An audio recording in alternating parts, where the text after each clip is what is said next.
What's up, guys? Welcome back to the channel and welcome to episode 64 of C4SVillains. I am your host JB and I am here with the OG, my boy Legendy Vash, and we are here to talk about Obi-Wan Kenobi Part 3 and some other Star Wars news that was recently released earlier this week. But Vash, just me and you on this episode is going to be a lot of fun. We got a lot of great shit to talk about. Thank you so much for joining me on this episode. Always a pleasure for joining because we're the OG. We started the show from the people we got inspired by in this entertainment industry, and it's nice to hear OG because it's crazy that we've been doing this for 64 episodes a year and 5 months later. So time flies, and we're gonna continue doing this for the near future. So this is just exciting. Great time to be a Star Wars fan. Because if you're a Star Wars fan, you give out positivity in the Force. So because, the Force is E for everyone, if you know what I mean. It is a great time to be a Star Wars fan, and it's also a shitty time to be a Star Wars fan because there's always that group of idiots that want to spoil everything for everyone, but we'll talk about that just here in a second. So announcements real quick. So you've got to see this. Episode 10 is now available on all podcast platforms. Brad and Blake just reviewed Top Gun Maverick and the Bob's Burgers movie, so definitely head over to Apple Podcasts, Spotify, wherever you listen to your podcasts, and check out the episode and let them know that the Villains crew sent you. So after that, let's get into some news. The first piece of news, some good news. So we talked about this on the last episode where everyone was freaking out, everyone was losing their minds that the Grand Inquisitor was dead and how this breaks canon because he's supposed to be in Star Wars Rebels. And the writer of Obi-Wan Kenobi, Joby Harold, came out to Vanity Fair and pretty much just said, hey guys, relax. We would never break canon. That's all I'll say. Canon is everything. So that's what the writer had to say on it. We will see the Grand Inquisitor again. There is no way that he was going to die from that kind of wound. Vash even said it on the last episode. Darth Maul was cut in half. We're good. Okay, we're good. Vash, are you surprised by this news at all? I'm not, because I even asked you guys last week, and again, I was not offended. My whole team, they just cut me. I was like, yo, we're in Star Wars. They have bucked the tank. We know they're not dead. And I was like, yeah, that's technically what I was going to ask you guys. But you guys went straight to the point. So yeah, it is 100% true. Like, we literally had Darth Maul cut in half. My dude literally has 2 spider legs and I think 4 in Rebels. Like, my dude literally cannot die. He literally has such an obsession with Obi-Wan. And by the way, I have repeatedly heard we're in Star Celebration from last week, just hearing that I felt bad for his throat because Kenobi. That pause, he's like, oh, this is gonna hurt my throat for a second. Kenobi! It was just amazing. Like, Sam Witwer loves doing Darth Maul. Like, I just love how he loves the fandom. I love he has, I think, 4 or 5 roles of voice acting in the Star Wars canon. Characters.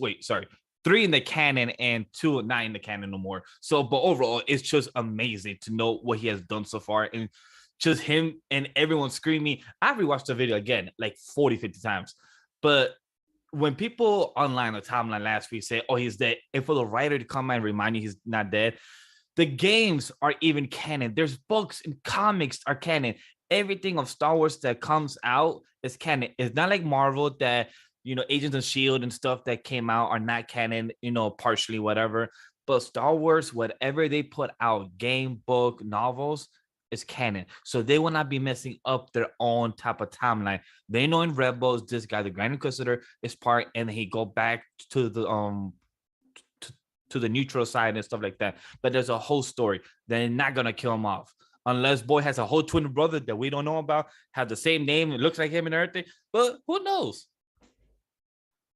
Yeah, I wasn't worried about this at all. There's no way they're going to kill off the Grand Inquisitor.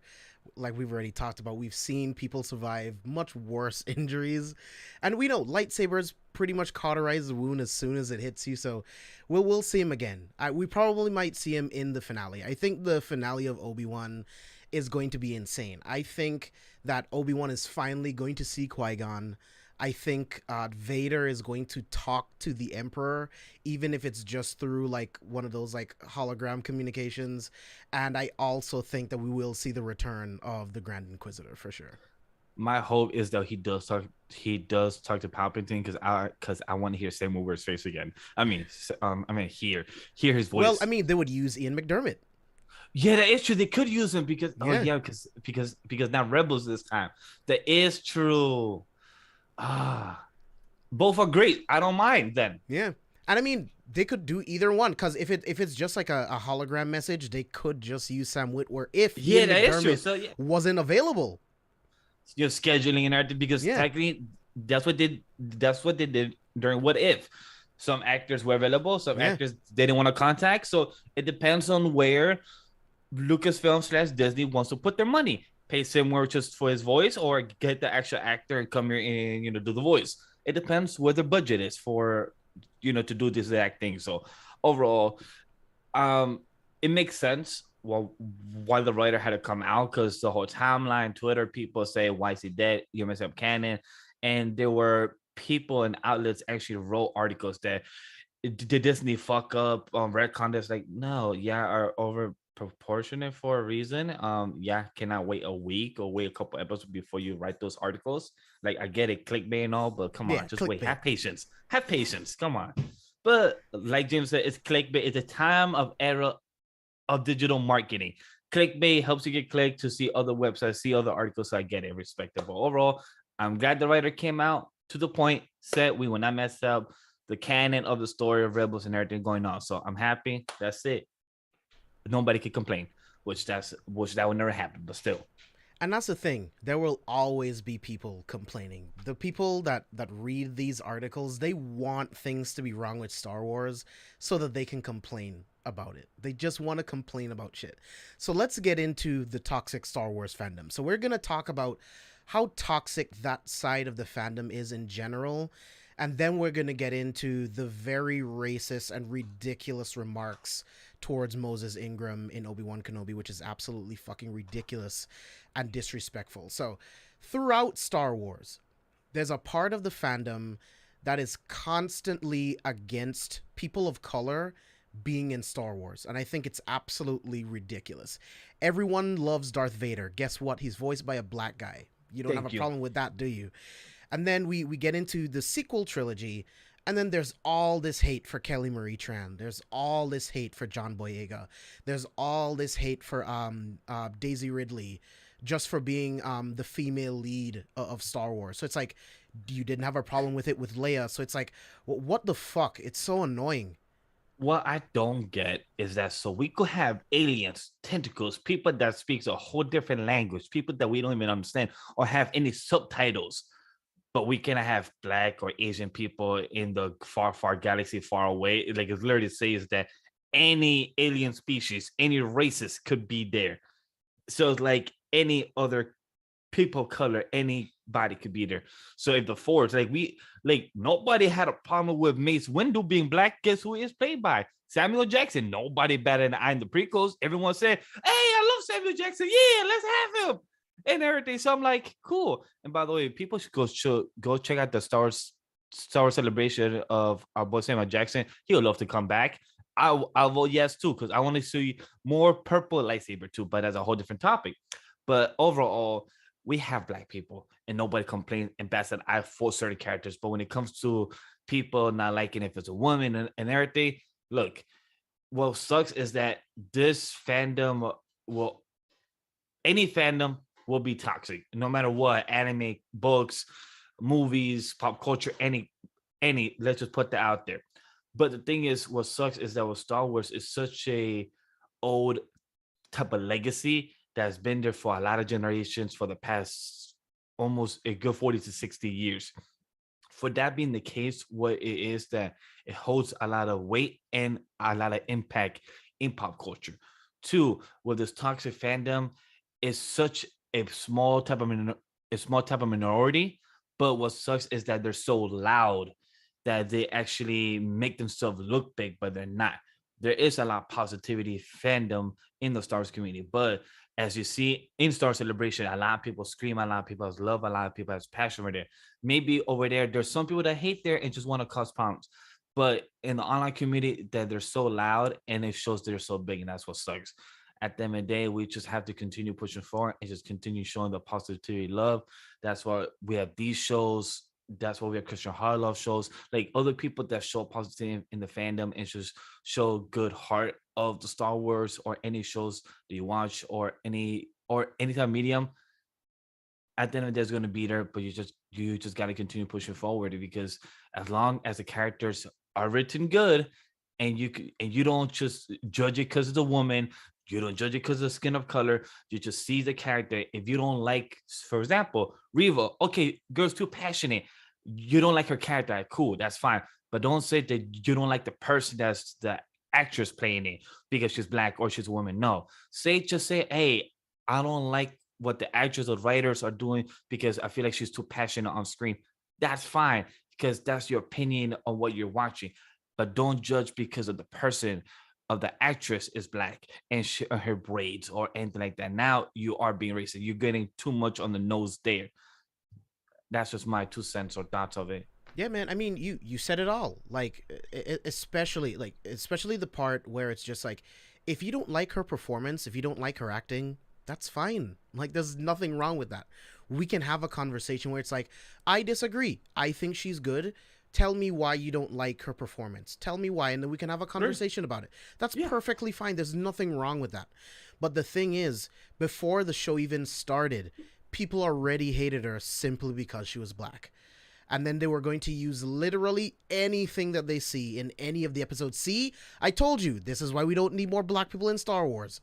And it doesn't matter. They'll use anything to justify their nonsense. And to add a grain of salt as well, we're going to probably talk about it during our breakdown. But in episode 3 of Obi-Wan, we heard a woman stormtrooper. And I heard about it from Chris in the group chat and everything. And I thought, oh, that's cool. For a second, I thought said person took off their mask, of their helmet of the stormtrooper, and then you saw, the woman as the stormtrooper.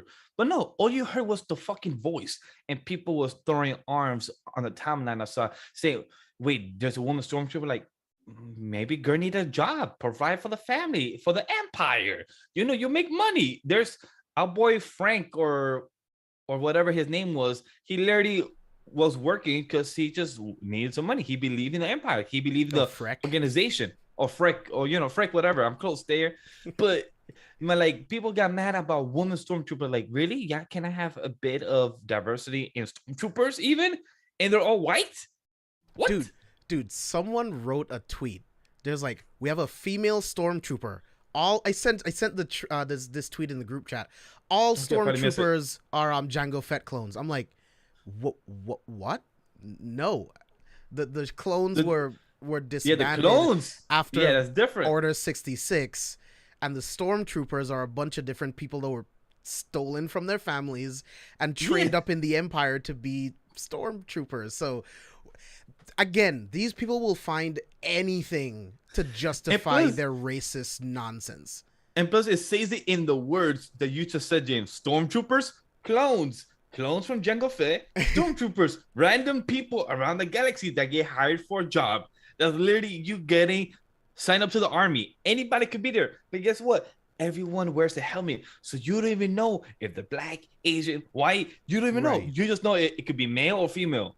All right, cool. You hear a lot of males, the stormtroopers, all right, cool. Maybe a lot of them are working behind the desk, aka like a chick Tala girl came out. So we see women in the Empire. Just because they're not stormtroopers don't mean that they're not there. Yeah, there's a lot of officers that are women in the Empire. I like that. But okay, so let's get into the comments from Moses Ingram. So the whole thing, right, is Disney pretty much had to tell, Disney and Lucasfilm pretty much told Moses Ingram to be aware of racist comments, be aware of the DMs that you might receive after Obi-Wan is released, which is absolutely ridiculous. I couldn't imagine being the executive or being the person that had to go tell this actress, hey, this is a great opportunity for you in your career. You're welcome to the Star Wars universe, but you're going to be attacked just for being black. It doesn't matter how good you do in your performance. It doesn't matter. You're going to be attacked simply because you're black. It's absolutely ridiculous that someone had to have that conversation with her. and then for the show to be released, and then for her to actually see these DMs, to actually see these comments. So she took to her IG on her story, and she talked about having hundreds of DMs of people telling her this is why we don't need N-words in Star Wars, and yada yada yada. Go back to Fresh Prince of Bel-Air. It's just like, it's just the dumbest, most racist shit ever. For what? If you don't like her performance, that's fine. Why do you need to attack her for her race? It's absolutely fucking ridiculous. It makes no sense. Like, for example, like when I first got my job where I'm at, they asked me who we are asking questions to each other, what we do, partners and everything. And when I mentioned my girl, where she's from, but she's a little dark skinned, they said, oh, my coworkers who's black, also new in the job, they said, oh, soul brother. I'm like, oh, that's cool. Love around there in the community. But then such a simple thing, I appreciate, like, hey, it's cool that, my girl gets that props in a way. But then when actresses, for some reason, when some type of celebrities get more big in the community, in a type of pop culture type of medium, and when fandoms don't like that there's more type of diversity or POC on screen, it's like they need more white people for some reason. Like, it's like, yo, my dude, it's been 60 years. We need more diversity. And when we have a character who happened to be black, maybe she just did a great job in the casting that they just hired her. They didn't probably say we need a Sith Lord Inquisitor has to be black. We don't know what the casting agency wrote out there to find. They just say we need this person, this height. We need to have her this passionate, and probably this, and then maybe this actress, Moses Ingram, knock out the park and got hired for the job, and that's what they're there for to do. This is their job at the end of the day. Just like we have a 9 to 5 job, this is their job, that they come and make this content for us to enjoy. And it sucks that they have to get told by the companies they get hired by, saying, hey, just saying you did great on the role, you did this, blah blah blah, but just saying you might get hit by a lot of racist people, you're gonna probably get DMs and everything. That I cannot imagine how she felt just to know that has to be happening to her in the next few months once this gets released. I feel so bad for the actress and everything. I feel bad for her family, like for the people, the anxiety, the type of emotional damage or not, but just knowing that you have to ignore these DMs, put it on mute, ignore, like, that's the amount of stress for anybody, not just her, is horrible, because the fandom of Star Wars has pushed away a lot of actresses or a lot of actors that has work. John Boyega, I forgot the person, Tran. Kelly Marie Tran. Yes. So like they push people off social media just for these things. And it sucks. Daisy Ridley was off of social media for years. She just came back to social media. Exactly that too. So it sucks that they cannot just enjoy their job, but also enjoy the fandom. They have to choose one or the other. And it sucks that for this Star Wars community, they have to do that. And I feel bad for her, but I'm glad that she's getting a lot of love, a lot of positivity from the good side of the Force. And I'm happy at least for that.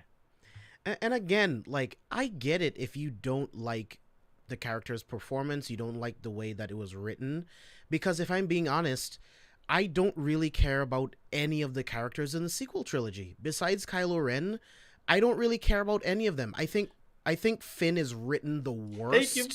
But I at least care for him in Force Awakens. I care for him in Force Awakens.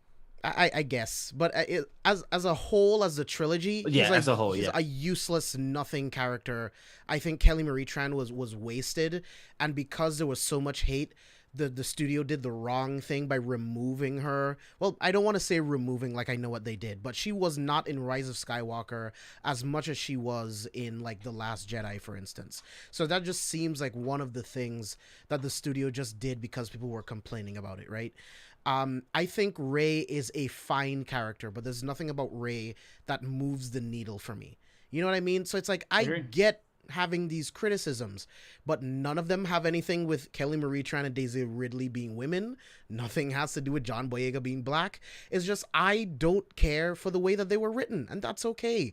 You don't need to go to the internet and have a complete fucking outrage just because of it. Like, it's And ridiculous. and look, last thoughts on this. If you have thoughts, just don't even say it online. Just keep it yourself. Write it on a paper, throw it in the garbage, and call it a day. I have bad thoughts in my head sometimes, but guess what? Do I tell people? I just keep it in my head, and I'm like, damn, sometimes my brother owed this, and I keep it in my head. Move on next day. So if you have thoughts about certain people, certain actresses, guess what? Don't say online. Yes, freedom of speech, open space, Twitter, you can write whatever the fuck you want. But at the end of the day, it could come back and bite you. Probably sit down and think. Should I send this saying that we should have no N word in Star Wars? Should I really send this to the person I don't know? Is it really useful for this person? Does it really matter for me? Just think about that at the end of the day. Probably just sit on there for 2 minutes at least. Like, do I really? Okay, just delete it, move on, next day. That's it. Or just say, hey, I don't like your character in Star Wars. I wish it was written better. That's it. Probably Yeah. that might still hurt her, but it's at least a lot better than what any of them said of those 100 type of messages. Yeah. And I love that Ewan McGregor came out and spoke against it too. I love that he put out a video pretty much telling people that if you are one of these people sending messages to Moses Ingram, you are not a Star Wars fan in my mind. Like, he does not accept any of that stuff. He is an executive producer on the show. He was a part of the process of hiring Moses onto the project, so he believes in her. And if anyone knows this character, it's Ewan McGregor. He's been playing this character. He's been this character. He's been in the universe for over 17 years. So it's like, have some respect. Again, you don't have to like the character, but that doesn't mean that you just get to be racist. And then because he said those comments, apparently Obi-Wan Kenobi has been review bombed on Rotten Yes, I Tomatoes, saw and that. the audience score plummeted to 57%. Now it's back up to 60, but it got review bombed simply because Obi-Wan Kenobi, Ewan McGregor, came out against racism. This is ridiculous. Look, we don't need to get into the idea of politics and the people thoughts and everything, but it's where when actors and actresses cannot give their own thoughts on what like you're literally screaming at the actresses doing a bad job, and then when they backfight at you saying, hey, if you're toxic, I don't want you in the fandom, and then you get mad, you're technically the one that started it. You guys, the fandom, are the ones that started being toxic, and then when he slapped back at you, you're gonna slap back again, just and then just write his own show saying that, oh no, bad show. Like, really? Like, what does that help? What does that help at the end of the day? You're just making yourself and the own fandom that you say you're part of look bad, look wrong. Like, what does that solve at the end of the day? I don't know, man. But be positive. Don't be racist. We all love Star Wars. Just have fun. Like, it's we're in a great time where you can pick up a book, you can pick up a comic, you can pick up a game, you can Ain't pick up just a comics. TV show, a movie, and it all connects. We're gonna get into it once we get into this episode, but there's a part of this episode that is a part of Jedi Fallen Order, which is absolutely incredible, and I lost my shit when I saw it in this episode. So let's get into the episode itself. Obi-Wan Kenobi Part 3. I love the way that this episode begins.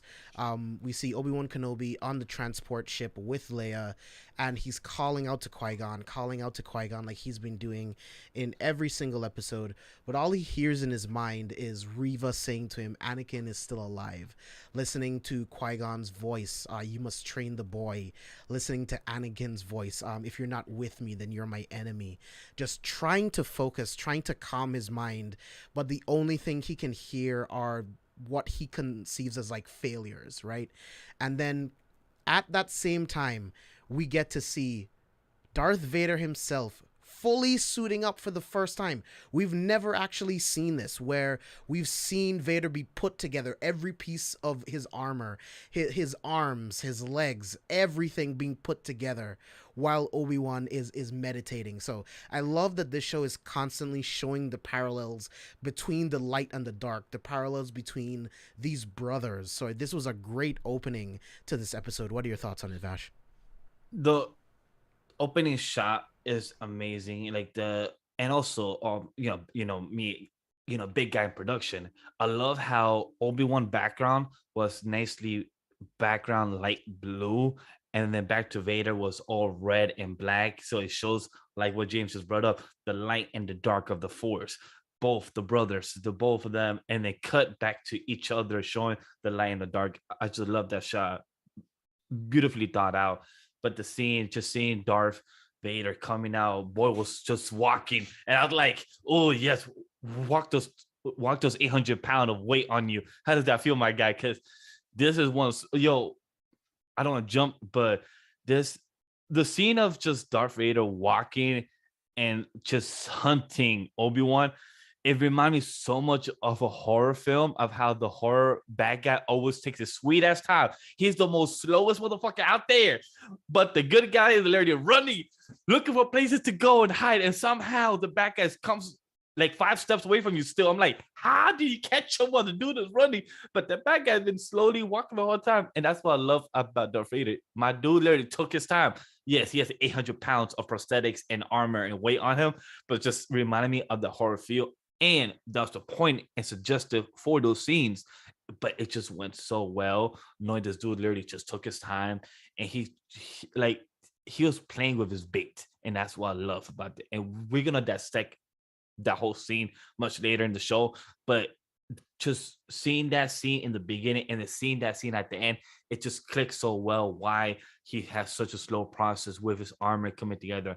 Because it also reminded me a bit of Iron Man, Robert Downey Jr., when he first went in his suit, because we don't ever see that still throughout those 23 films. Then now he has nanotech and everything cool, but that scene when he first suited up in his gold and red armor suit, it just still gives me chills, because right now I got those chills. And when I saw Darth Vader first time suiting up with his prosthetics, I got chills. I was like, oh yes, yes, my Sith Lord, tell me what to do. Tell me to kill some younglings. Let's go.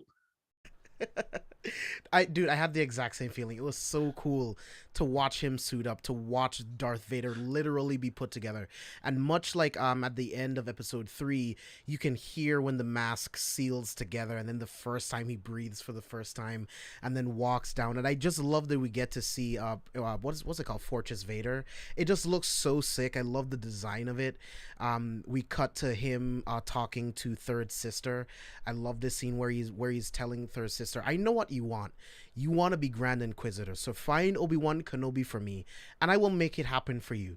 But if you don't, you won't live to regret it. And I love hearing James Earl Jones' voice over Darth Vader for this. And I didn't even notice until I looked it up until the end of the episode. James Earl Jones did not come back to record any new lines. This was all done by Respeecher, which is an AI voice conversion. Yep. Which created using an algorithm to create all of the dialogue for this episode, similar to what they did with Luke Skywalker in Mandalorian and in Book of Boba Fett. It's so cool because, and it works too, because you want the voice to sound as close as it's going to be when you know Darth Vader is going to show up in other places within the canon, right? James Earl Jones isn't getting any younger. You know, his voice is slightly different. So using this, he sounds just like how he sounds in A New Hope. So I fucking love this scene. I love how you brought that up, James, because a great transition. I have had a couple people that I know in the community and also people on the timeline that I just saw randomly talking about it, how they was mad that wasn't James Earl Jones' actual voice. And I'm like, if you look up, I didn't get the chance to look up, but he's an old person. Like, he's an older type of gentleman. And like James brought up, his voice is probably not the exact same. It hits the Darth Vader voice as much as it used to no more. So I'm happy that they used the AI to get it right on the note. And I also heard that, not probably in this episode, but in the later episode that we see Darth Vader, that James Earl Jones in the AI, but also Hayden uses his voice too. So they combine both in the voice editing. So I'm happy that our boy Hayden could actually use his Darth Vader voice now for the first time, that we actually get to hear years later. Yeah, man, I love technology. I love what you can do, because there is years and years and hours and hundreds of hours of audio recordings of James Earl Jones doing this voice. So it's so easy for this algorithm to just, this AI, to create new dialogue. And it is so cool. I can't wait to see where filmmaking and all of this shit goes in the future. And like just 10 years from now, 20 years from now, like what are we going to be doing? It's going to be so fucking cool. So the next scene, we quickly cut to Obi-Wan and Leia. And they're talking inside the ship, and she wants to know, how does the Force work? And I just love what Obi-Wan tells her. It's like, it feels like you're in the dark, and then you turn on the light. How does that make you feel? And she says, it makes me feel safe. And Obi-Wan says, that's what the Force feels like. It makes him feel safe. And just the way that he says it, it's almost like he knows that, but he doesn't currently feel that because he's still not fully reconnected to the Force like he used to. He's been 10 years removed from having that kind of connection with the Force. So what did you think about that conversation? I really enjoyed, because it's something that Obi-Wan has taught Anakin as well back when he was training back in Clone Wars. For anybody have seen Clone Wars, that's how he explained to Anakin about the Force, because he was always a person that drew from the dark and the light. So Obi-Wan was always trying to make sure that he understood what the light was, and to tell Leia almost the same lesson that he taught her father was beautiful. But also, I believe it was kind of a lesson for himself as well at the same time. Like he had to remind himself what is the Force and what can he do about the Force. So I really love that he did that.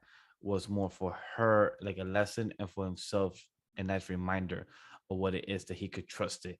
Because to go back, to go to go forward in the episode, when he first tried to turn when he first tried to turn the lightsaber, he was hesitant, but it's because he felt like a small type of fracture that he couldn't trust the Force. But then afterwards, he was pushed to trust the Force, because our boy Darth Vader was literally about to just slice him. So he had to, in that moment, trust the Force. And also, if you did notice, the first time he used a saber, his lightsaber, he was under a nice small light post, and it was only aiming at Obi-Wan as well. So that was a smart lighting key as well. So I like that little nice direction in the production side too. Yeah, I love how these scenes just all come together. They finally land on Mapuza, and this is where they're walking, trying to stay under the radar, and then Obi-Wan looks off into the distance, and then he Ooh. sees Anakin in his old Jedi cloak. Now, this gave me fucking goosebumps. It was great to see Hayden back, and Hayden just staring at him, and Obi-Wan, you can just see the failure in his eyes. The guy just feels like a failure because he left his brother to turn to the dark side. He left his brother to die on a volcano planet, and now he can't get him out of his head. Now he can't not see him everywhere he goes. He's constantly tortured by this. And then we transition to planet Nur. Now, the moment we saw this, I was like, this is crazy. This is the water planet that I went to in Jedi Fallen Order, where I fought Second Sister and Darth Vader. This mission Oh. was absolutely insane, and this is what it looks like in the game. So you fly in, and then you have to use snorkeling gear, and you go underwater in order to get into this secret passage, and then you have to fight your way to Second Sister, and then you fight Vader. I absolutely love Fallen Order. I can't wait for Survivor. It's going to be a great sequel to the game. But it was great to see Fortress Inquisitus again. It was great to see it like live action. It was so great to see. And then we cut to the inside. And this is where Third Sister is telling everyone that Obi-Wan Kenobi is on one of these mining planets. He's on this mining system. And then we have to go and find him. Now, this is the interesting thing. If you look at this image, if you look right behind them, you can see lightsabers behind there. And then I wasn't able to get a screenshot of the other side, but on the other side, there's more lightsabers, and there's Padawan training helmets. So it's almost like it's a constant reminder to these Inquisitors of their old life that they left behind. So it's a really cool piece of symbolism that they just left, that within their control center, they're surrounded by their old lightsabers and their old life when they used to be Jedi Padawans. It's such a mindfuck. What did you think about that? I think it's a purpose of them to not let go of their past, because I think it was more of the Sith. Some Sith do let go of the past and they become the darkness. They become, the Sith Lord. But for them, I feel like they're bound to their past. That is a constant reminder that this is who they are now. They've let go of the past. But like Riva has not let that go. And we're gonna talk about her later of why we think, because James wrote a tweet that knocked out the park. Like, I was trying to process my thoughts of why she's doing what she is and why she has this goal. And then when I saw James tweet, I'm like, yo, that's how I felt. I was trying to get there. I just was trying to get my thought. And James knocked out the park, because it's exactly why Riva cannot let go of the past, because she's so haunted by it. And I feel like that is a constant reminder of why slowly, if you saw it in the camera shot, it was only her hand and the chair of both her and the fifth brother, is because they both want the chair. But it showed that Riva's the one that is more craving it, because her hand was higher than the fifth brother. So it shows that one of them might get it or one of them might not survive to get it. So it's very interesting. Those shots, like, I noticed a lot in this episode. Like, this episode was really important a lot in camera shots, and I really love that, because it shows that they were keying the eye of important reasons for those, and I love that. Yeah, I'm glad that you saw that too. I was going to bring that up as well. Like, I love that they keep getting her closer and closer to the throne, and it's this constant battle between her and Fifth Brother, like you were saying, for the throne and who's going to get it. And Fifth Brother says that I hope you get what you deserve, and she hopes that she gets that throne. And for context, what I said in my tweet, just to paraphrase it, is you can see that Third Sister is just very, very damaged. You can tell that she feels betrayed by the Jedi, by her old master, for not protecting her from the Empire. The Empire, when they take these kids, they torture them and they twist their minds into thinking that their old way of life was always the wrong way and it's their master's fault for not saving them. So she just feels all of this anger and this resentment for the Jedi for not protecting her. And it's even more apparent when I will get there in the episode, but it's even more apparent when she finds the hideout where Obi-Wan and Leia and Tala were, and she saw all of the names on the walls. I think she saw either the name of her old master or another Jedi that she trusted, and it just fuels her anger even more. And she Mm-hmm. wants to become the Grand Inquisitor so that she gives the orders. There is no one that can take advantage of her ever again if she's the Grand Inquisitor. The Grand Inquisitor only is second only to Vader, who is only second to the Emperor himself. So being in that position of power sets her up to where she can never be taken advantage of ever again. So it's just like there's so much layers to Third Sister, and this is only 3 episodes in. I can only imagine where it goes in the next 3 episodes, and if we get a second season, I would love to see where it goes from there. And to add to that is that my guess, a lot of people don't like her passionate, is because probably people could relate a lot to that for that reason. Probably people is like, damn, that reminds me as a kid, or or probably that reminds me of me being jealous of my brother or my sister, or at work and everything. And anybody can understand that when you feel like you have taken advantage as a kid or as an adult, as a teenager, you want better for yourself. You want to conquer something where you never are taking advantage no more. And I could understand her character, because when you're passionate for something, you will not give up no matter what is in your way. Riva was told by the fifth brother, Lord Vader told us to stay here. And she said, nothing, because she said, you ain't above me, you're below me. I don't have to listen to a command by you. We're in the same level, but I see you under me. So she didn't answer to him, reply back to him.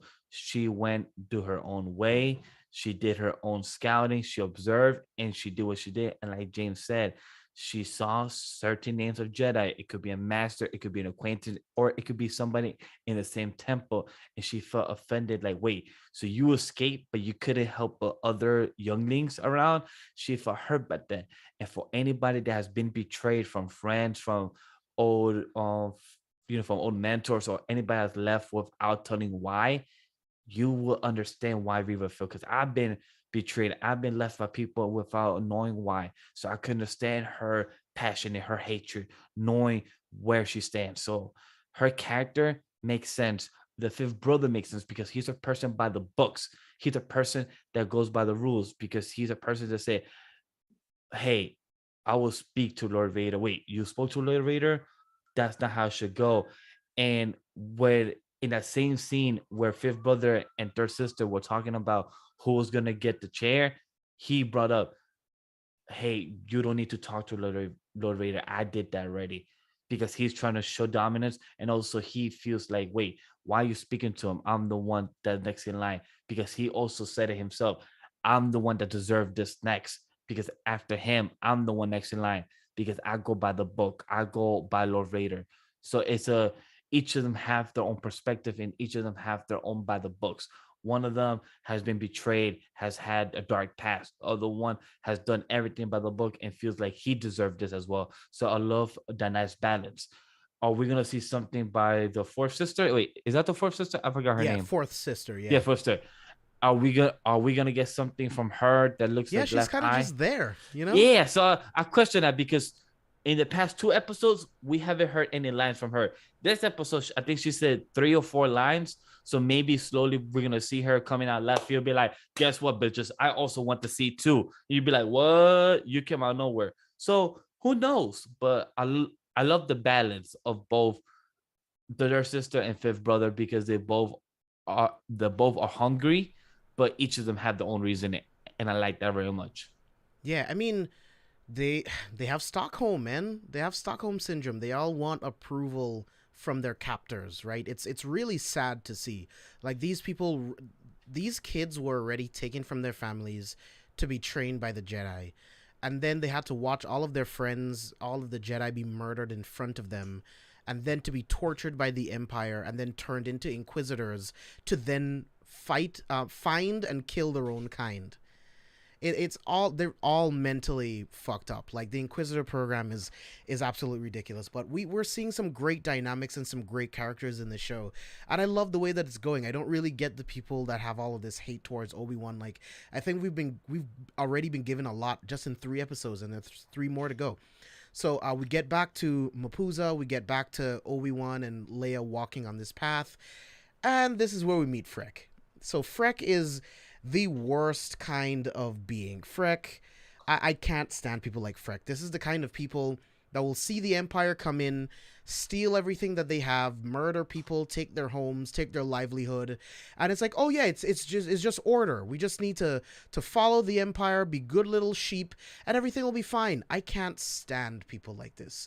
You are weak. You are pathetic.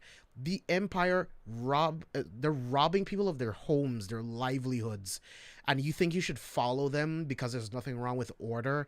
I fucking hate Freck. But before we get too much down the rabbit hole of Freck, I love the fact that Obi-Wan tells Leia to not talk at all, and then she ends up being the one that does all of the talking. It's fucking hilarious. She doesn't do anything he says. And then Obi-Wan is the one that stays quiet. I just love how you're like, all right, you're the one that's gonna talk, then I'm gonna be the one that's just yeah, just like he probably said 2 lines to the stormtroopers and that's it. Freck was like, yep, that's me. But I don't know, Freck reminded me like a redneck that just follow the nice beautiful republic of our world. That's what he reminded me of because when they got on a truck, because that's what it is, a truck, and you literally just get in the back seat and just sit there. But the shot that I just love how Obi-Wan goes in the back of the truck and then sees the Empire logo.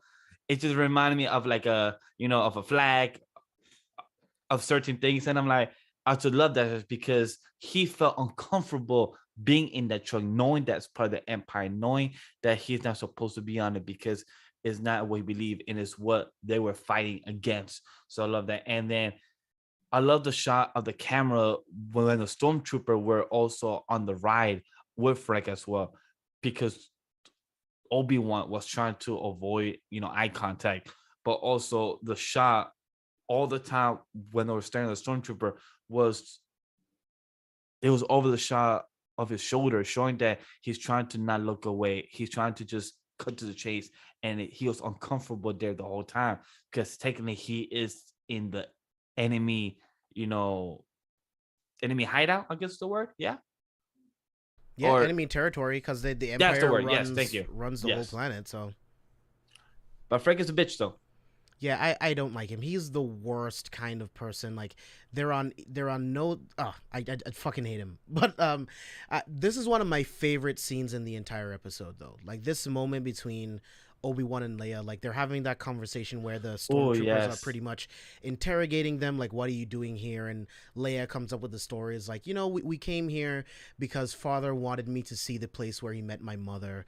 And then they ask another question, and then he accidentally calls her Leia, right? And then Obi-Wan says, I got confused. Sometimes when I look at Luma, I see her mother's face. And this is the incredible acting by the actress that plays Leia, because using the Force, we know that she's using the Force, but her reaction, her facial expression, she can tell by the way that Obi-Wan is looking at her that he's telling the truth. There is some truth in there somewhere, that he does actually know her mother, And then they kind of buy the story, and then they get off of the truck and then go about their business. And they have this really great conversation between the two. So, Vash, what did you think about the conversation between Leia and Obi-Wan, where she's pretty much asking him, like, did you know my real mother? Are you my real father? That's the one that hit me when she asks, are you my real father? Obi-Wan, doesn't give me goosebumps. My whole legs, my whole hairs went up just thinking about that, because the emotion that Obi-Wan showed, like, hey, I wish I could say yes, but sadly I'm not. And it just got me so sad, because like he's technically their godfather, like he's technically their guardian from afar, and he cannot do nothing about it other than just protect them, just because of a wish from Padme, a wish from Qui-Gon, and of a guilt from their father, Anakin, a person that he trusts like a brother. So just to see that he just has to lie to them in a good way, like it's a white lie, but in such a positive way, because you're trying to protect them. But for her to ask, "Are you my father?" and for him to just say that, and for her to know with the Force, like James said, that she has a feeling that he's telling the truth, but he's lying to her with words, but girl can know by the emotions, and emotions and actions speak louder than words, like in any type medium. So just to see that, it just shows the scenes, the actors did a phenomenal job in just acting with body language, with their emotions, with their eyes, did a fantastic job. And I felt bad for her, because girl knew what's going on, but she cannot play stupid all the time, because she cannot be like, oh, okay, but girl knows. So I just love that. Yeah, she doesn't know why she knows, but she knows that she knows for sure. And because she said to Obi-Wan, like, ever since I met you, I know you've been hiding something from me. I know you've been lying about something. So it is such a touching scene, and the actress played it so well. Like, her and Ewan McGregor play off of each other so well. And then Freck leads them to an Imperial checkpoint now. I'm like, yep, I don't trust Freck at all. There was no way he was going to lead them straight to the spaceport. I know he was going to lead them to a checkpoint. And then Obi-Wan Kenobi gets scanned by a probe droid. He kills all the stormtroopers. I thought it was sick. It's still weird to see Obi-Wan using a blaster, but he still looked really cool doing it. And then, like Vash alluded to earlier, reinforcements show up. We hear the female stormtrooper, and at this point, the only other trooper that we saw that was female was Captain Phasma, that we met in The Force Awakens. And if you haven't read that book, go read Phasma, because Phasma goes out like a bitch in the movies, but Phasma from the books, untouchable. So go read the book if you actually want to see a good version of Phasma. No shade to Gwendolyn Christie. She did a great job with what she was given, but I think the scripts failed her, and I am not So happy badly. with the way that she died. Spoilers, by the way. But I do want to say, seeing a stormtrooper being cut in half by the laser was dope to see. I was like, oh, that's dope. That's nice. And I agree, James. But Obi-Wan, next time, chop, destroying the probe. Like, I get it, you was waiting. I don't know if it's for dramatic effect, but I know Yeah. it's for the plot. like I know for the plot, come on, dude, like could have just shot a long time ago, and you could have just killed the other stormtrooper with no power, but you just waited. But I get it for plot purposes to get find Lord Darth Vader, which was needed. I can't wait to get to that scene for us to talk top out. But question is Tala a person we've seen in Rebels or something? Because I feel like we've seen her in Rogue One or somewhere, right? Dude, I can't place it, and honestly, I Thank haven't so looked her up. Like, I'm like, I haven't either. I think I've seen this character somewhere. I think I've heard this name Tala somewhere, Yes, but I so it's can't not me place it. I can't make any assumptions. Maybe I'm making it up in my head, but I feel like I've seen her somewhere before, but I can't place it. Same. Like when I saw her face, her character, and her name, I felt like I've seen it, but I haven't had a chance to check any. I haven't had a chance to check in a YouTuber Yeah. type account videos and see if they have said it or brought anything. But if you guys do find out, write in the comment down below, or tell us in the DM on Twitter or anything like that. But it was dope to see that he really did have such a reinforcement, because and girl gave the reason, hey, I was just late, things happen, they call it in for you, so I couldn't be there to help you, but look, I came here to pick you up. So that was just dope to see that. And I love how they beat around the bush when Tala said, we are a group. I'm like, just say the name that you're a resistance, but I know they cannot say that yet, because since they didn't found the resistance until 5 years more later, or I think 6 years later. So I just understood, but like, come on, like, yeah, like you was beating around the bush, or these saying, yeah, we're not the resistance, but we're something else. So I'm like, okay. Yeah, I love the way that they skirted around it, but we knew exactly what they were talking about. And this is why I'm excited for Andor, man. Like, I love knowing and seeing regular people doing what's right because it's right. They don't need force powers, they don't need lightsabers. They just need their cunning and their will to do what's right. So, love people like this. This is someone that joined the Empire thinking that they were going to do something right for the world, saw the wrong, and decided to use her power to help the rebellion, to help people, right? So, people like that are really, really important. So, let's cut to the safe house. This is where we meet Ned B. This is where we were talking about all of the different names on the walls, where we get to see all of the different Jedi that brought younglings through here in order to get to Jabeam. And one of those names that Obi-Wan mentions is Quinlan Vos, a Jedi Master that we haven't heard of since the prequels. We know that he survived the Purge, and this is the first that we've heard of him in live action, like TV or movies, since the prequel. So it was great to get a really cool like Quinlan Vos like Easter egg, and knowing that he was there and helping younglings get from point A to point B. That was a really cool Easter egg that they added in. If I'm correct, we have seen him in Rebels, I think 1 or 2 episodes. Rebels, I believe they showed him 1 or 2 episodes. So like James said, it was nice to hear him and everything. And I love Ned B because it's what Leia said, is that just because Tala said that they cannot speak or understand, the way he was ready to go, like boy knew to leave at the right moment and grab Obi-Wan. Boy knew to get the hammer ready, and if he had to square up with the stormtroopers. So when the stormtroopers even say, oh, he is only a loader, I believe it was a loader, right? Loader, yeah. Yeah, loader. And after stormtrooper said, "Oh, he can't really speak or understand us, so let's just leave." But he understands. But yeah, didn't notice his hand that he was ready to square up with boy was literally about to be Iron Man. Done, to square up those helmets ready. So I really like that scene about the android, aka robot, and Leia's just saying that they still have emotions, they still have feelings, because it goes back to her having, C3PO, Lola, like her having a connections, not just with humans, not just with the aliens, but also with artificial life forms, with the Force, with robots too, and everything, because she could connect with them and, see how they are because of the Force. So I just love that little also nod showing that she continues to have a connection with anybody. Yo, props to Lucasfilm for consistently giving us really amazing droids. Yes. R2-D2, C3PO, Chopper, BB-8, K2SO, IG-11, like Lola, Ned B. We've just gotten amazing, fun droids along the ride, and that's one of the things that they've been extremely consistent in.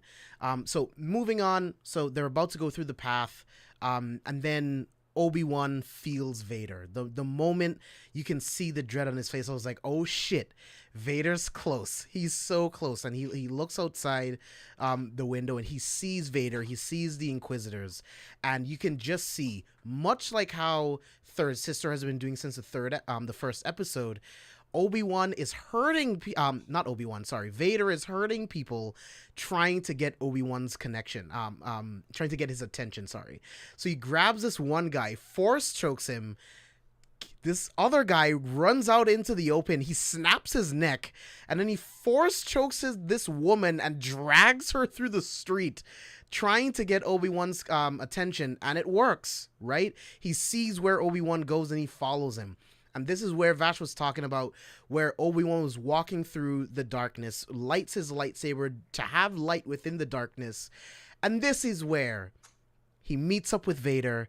And finally, we get a rematch between Obi-Wan and Vader. Vash, what did you think about this epic fucking rematch? I'm pulling up the picture right now. This fight was so awesome.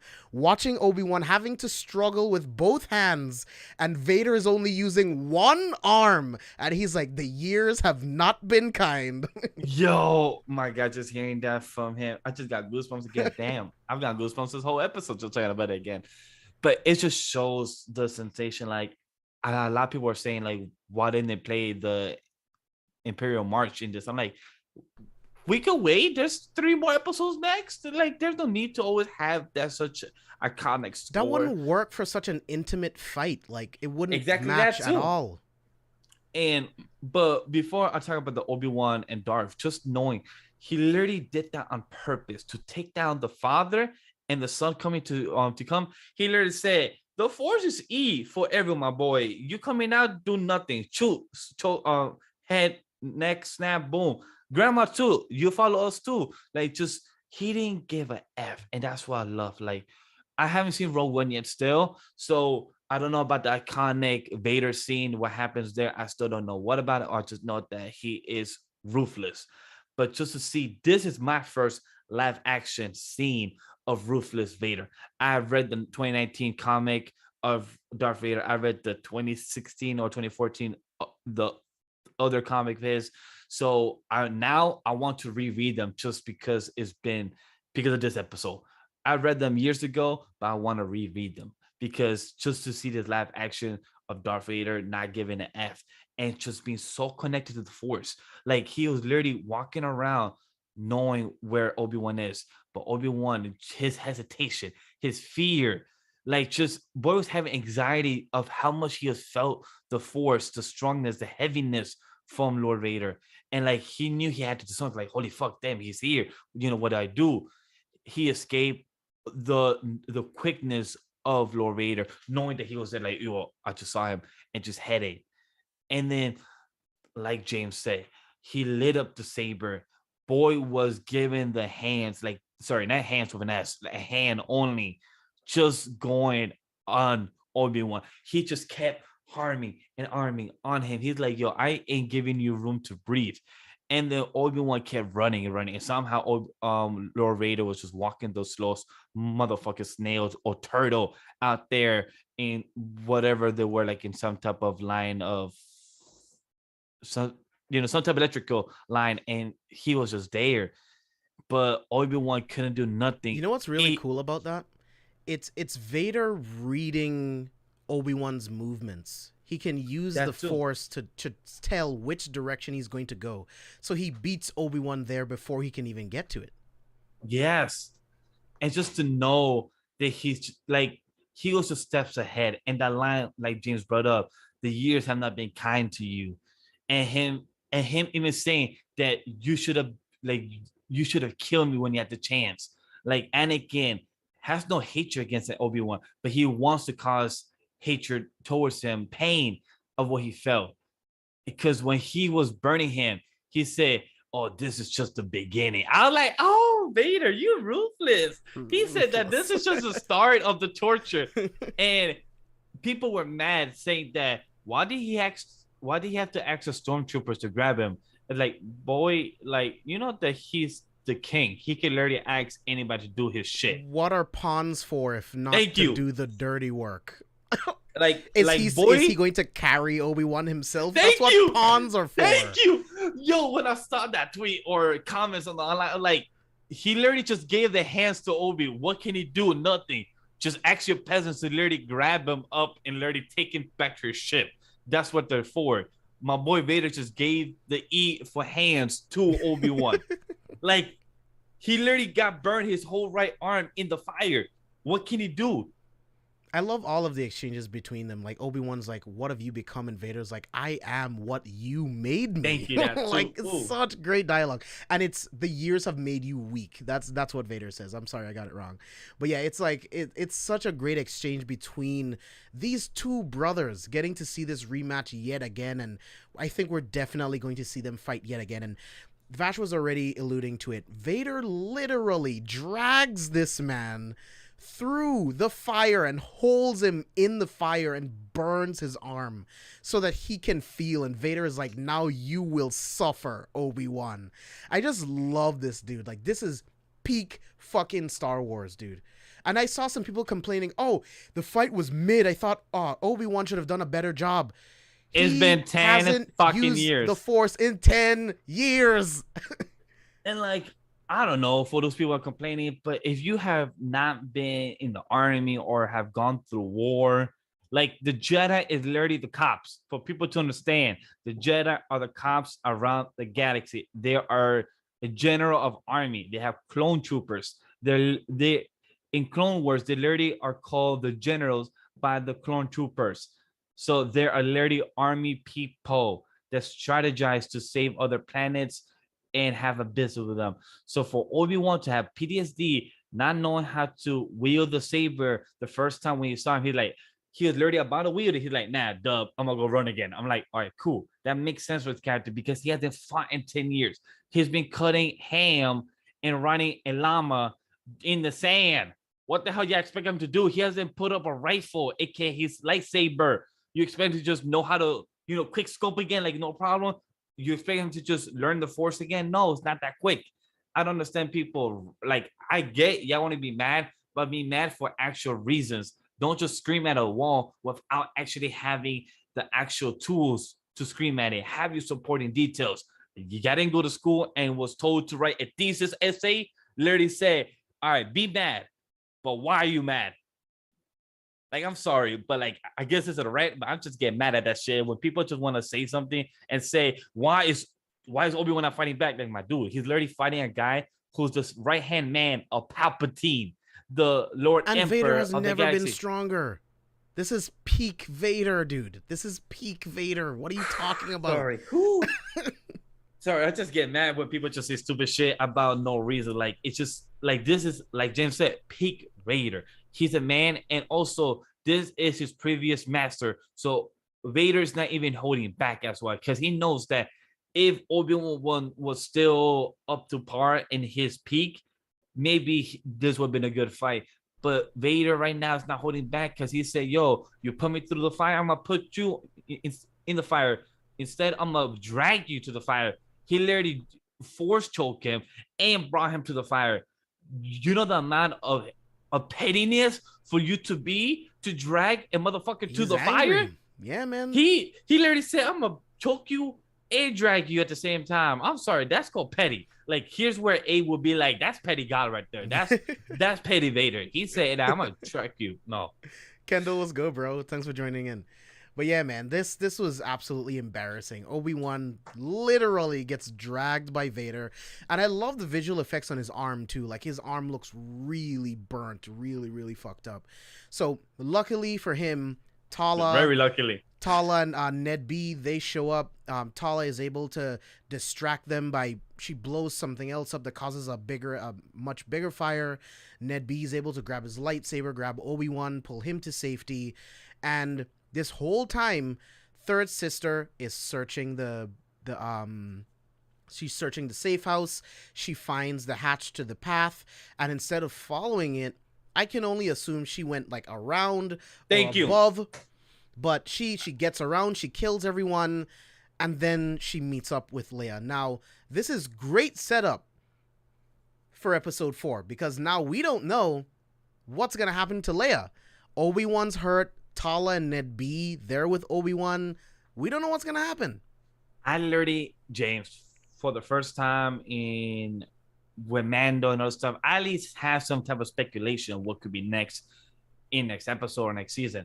I have no clue what the hell is going to be next episode because technically, if we know, like they said of the writer, they will not retcon the canon stuff and everything. So from what we know from episode 4, he at the moment did not know his kids were alive.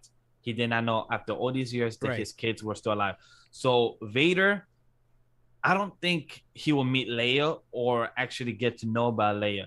If he does, I'll question the continuity or depending if she finds out Leia or who's your father or something.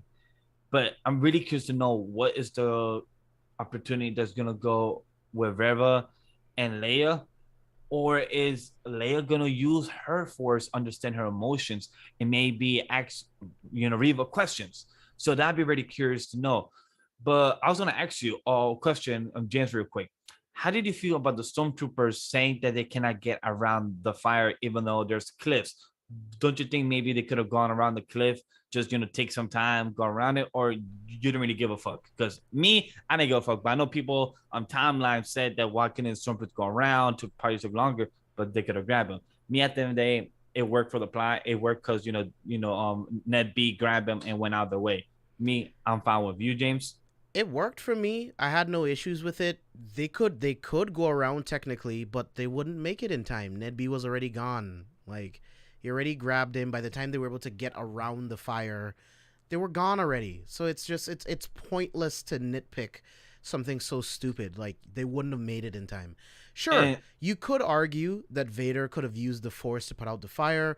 You could argue that Vader could have used the Force to crush Ned B. Sure, but Vader probably saw this as an opportunity to catch up with Obi-Wan yet again. The chase. He wants Obi-Wan to suffer. So make him think that he got away, only to catch him again. That and another reason I think is because he probably has still PTSD with fire. That's my joke of it. Because my dude was burned against with lava/fire. So that's like my joke that he probably is still PTSD. Like, oh shit, you know what? Fire. I'm gonna go walk back to my ship. But that's just me. But I feel like it's both reasons. Probably PTSD with fire/lava, or he just say, you know what? I'm gonna play mouse and cat. I'm gonna let my little mouse, run a bit more, and then I'm gonna chase it. That's him. So it makes sense. But going back to Leia and Reva, I'm curious to see. James, do you have any theories or think of what the conversation where it could go? Because I honestly am clueless. There's no way that Leia escapes third sister. There's just no way that she escapes. So what happens? Does she capture Leia? Where does she take Leia? Does she take Leia back to Nur? Will Obi-Wan have to go to Nur, the Inquisitor planet, to get her? I just don't know. Does she end up on a transport ship and Obi-Wan has to get onto the transport ship in order to get Leia back? I don't know. I really don't know. He's injured. He needs a Bacta tank. Maybe this could be an opportunity to get help from an outside source that could... I don't know. I honestly have no idea what could happen. I'm hoping we could meet maybe 1 or 2 other resistance fighters that could help Obi-Wan, but I don't know. I love the ambiguity. I love not knowing which way it can go. Because it makes me excited to know that we're going to see the possibility of another Jedi. Maybe out of those names he saw, maybe Tyler could be like, hey, I know where another Jedi is near, some galaxy or some star system far away. Maybe I could contact him to come and assist us. Maybe we could see, probably Mace Windu. Who knows? I'm just saying, just for the fun of it. But maybe some type of Jedi or some type of resistance that can actually help him out in this in this type of scenario. So it'd be very intriguing of what could be the possibility for it. Yeah, man. I'm very excited to see what happens in episode 4. No, never mind. I was gonna say probably is Mandalorian, but never mind because Mandalorian is after episode 6. But I'm like, hold up, that's Yeah. wait, never mind. Cross that. Ignore me.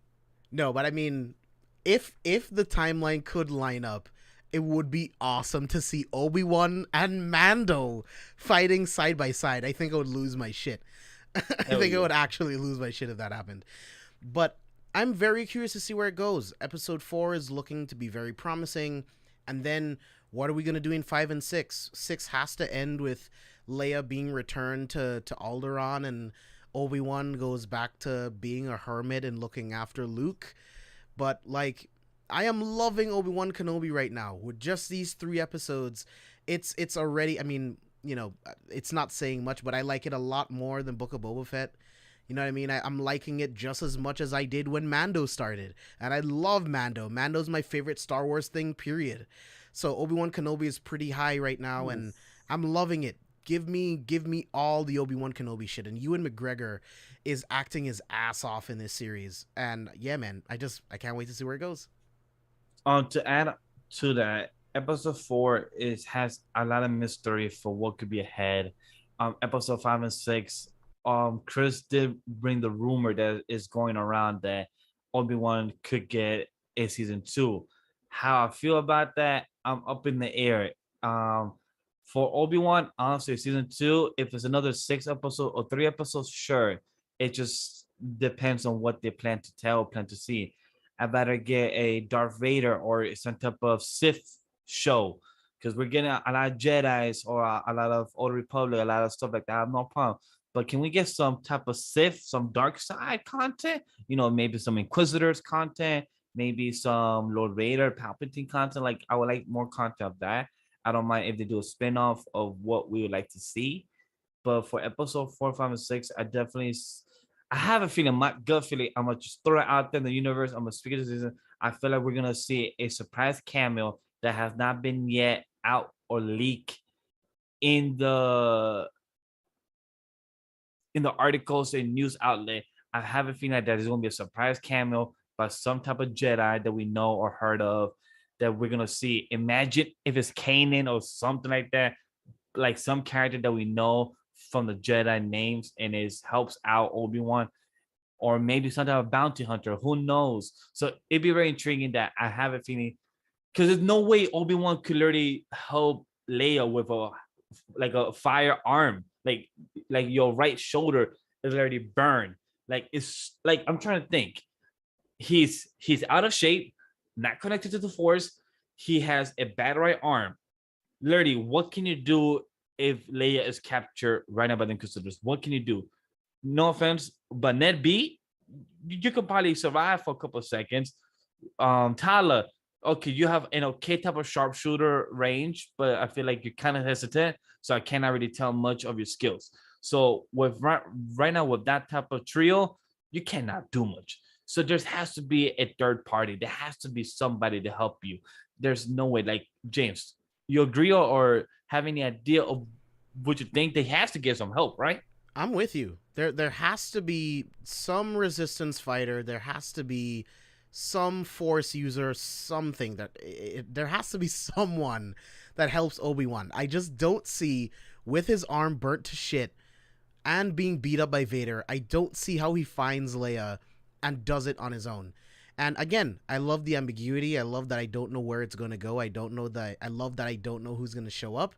And it's going to be really cool. I think, like you mentioned, this might be a cool opportunity to get a really awesome, like, random cameo from some character within the Star Wars universe. Like, because what they've been doing is they've been like, because a couple names that were in the safe house on the wall, some of those characters were like legacy characters, you know, things that aren't canon, and characters that aren't canon anymore that they're bringing into canon, and they've been doing that a lot recently.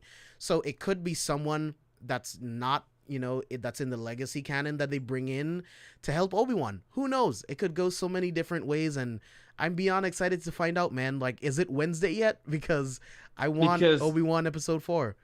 Well, next one's is going to be a big drop of 2 shows, but that's a whole conversation that me and James need to have to know what's happening next week. But you know who did show up in Mandalorian or Book of Boba Fett? Cat Bane. So we know that he's still alive that Yeah. in Mandalorian timeline, and that's years from now. But we know in Clone Wars he will show up, and this is before Clone Wars. So imagine Cat Bane shows up too to help Obi-Wan, maybe to help out a couple of favors that Obi-Wan has let go of Cat Bane will help each other out in Clone Wars. So I don't know, I'm just throwing it out there. They already have the CG there. They could just copy and paste a bit, a little slow-mo shot from far away from the sand, and somehow people could scream that's Cat Bane without seeing a close-up shot. So I don't know. I'm just saying there has to be a third party. It could be a bounty hunter, a Jedi, another resistant. Has to be. There's no way Obi-Wan could do this on his own with a burnt arm like that. Like, I'm just trying to guess somebody. So next week I could be like, you see, all right. But it's hard because they clearly choose anybody, and there hasn't been no type of rumors or leaks yet. Because it's just in my head, there's no way that he could do it by himself. Yeah, Nope. there's just no way. And I can't wait to find out, man. Episode 4 is going to be really interesting, especially with the way that it ends. With Reva having Leia, who knows what she's going to do to her, where she's going to take her. Everything's up in the air right now. But Vash, any final thoughts before we wrap up for the night? For my last final thoughts of what could be of episode 3, it makes me want to read. I mean, yes, read the comics. It makes me want to read the comics of 2019, and I think it's 2014, 2016, the other solo run. I think it has 24 or like 36 issues as well. Again, guys, I'm a big comic book nerd before manga. Before manga was in my life, I was a comic book nerd, and I'm gonna do my best. I'm gonna talk to James and get the Twitch account so I could play the Jedi Fallen Order game because I've been hearing a lot of hype shit about it, and I didn't mention it to the group yet, but I got the game. I bought the game because it was on discount too. So you know, as a discount, bought it. So I You won't definitely regret need it. to see and Rogue One as well. I want to catch this highlight of Vader being ruthless. So if we get in those 3 more episodes of ruthless Vader, of seeing a more heart and just seeing the cat and mouse, it just gets me excited. So I can't wait to see other type of Easter egg as well within the next 3 episodes of Jedi Fallen Order with Rebels or with other characters within the lore. So it just gets me excited. This probably has been my favorite episode in camera and direction and lighting.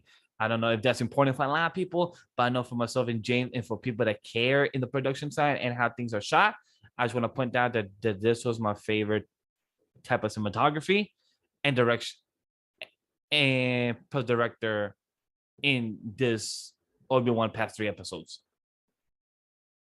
Yeah, man. Like, it is a great time to be a Star Wars fan, like we started off saying in the beginning.